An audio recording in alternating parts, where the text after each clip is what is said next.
Street homelessness is actually pretty rare now. Councils will scoop you up and just try and get you off the street into some sort of temporary accommodation, probably a hostel.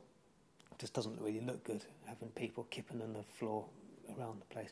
I mean, you still obviously see it in, but what you'll see is mainly blokes, sort of like, I don't know, not middle-aged, but like youngish blokes, and sort of maybe booze problems. A lot of the people who are on the streets now are actually, I know it sounds crap, but they're actually there because they choose that over the hostel. So you actually think, no, I'm not going to that hostel, it's disgusting. I would rather stay out here where I can drink, I can just do my thing. I'm not being, hassled by the person who's running the hostel. I'm not being having my life monitored any more than I need to.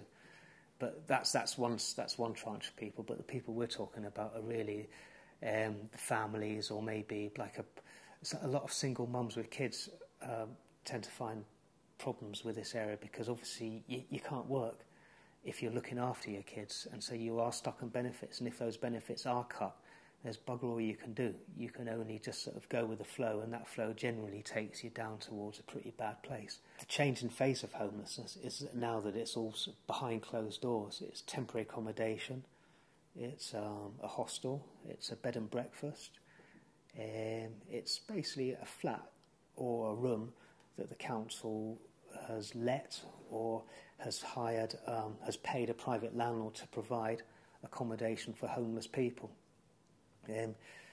Sort of the route of getting into a council house is now pretty rare, because obviously they haven't been building very many council houses. A lot got flogged off by Right to Buy.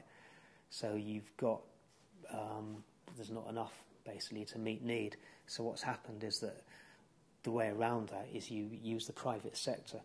So you hire rooms, and then you place people in those rooms until you can find somewhere more permanent, somewhere more suitable for them. These days it's probably going to be a housing association, not a council house, because housing associations are like the charities that have been set up now to house people who are homeless.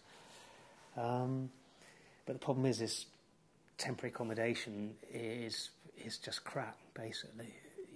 It's a sweeping generalisation, but it is. Bed and breakfasts are the worst. You're only meant to spend, I think it's like 6 weeks or something like that, or 8 weeks maximum in a B&B if you're like a mum with a kid. But I was speaking to some lady the other day. She was there for 18 months. She went in when she was pregnant, had a baby, all in this one room in this B&B, and the room was just disgusting. She couldn't put the kid on the bed because it was covered in bed bugs. She couldn't put the kid on the floor because the carpet was just manky. So she's stuck in this bloody place for 18 months with a baby. You can't do anything, You can't even let the kid crawl around on the floor. It's pretty grim. So that's homelessness now.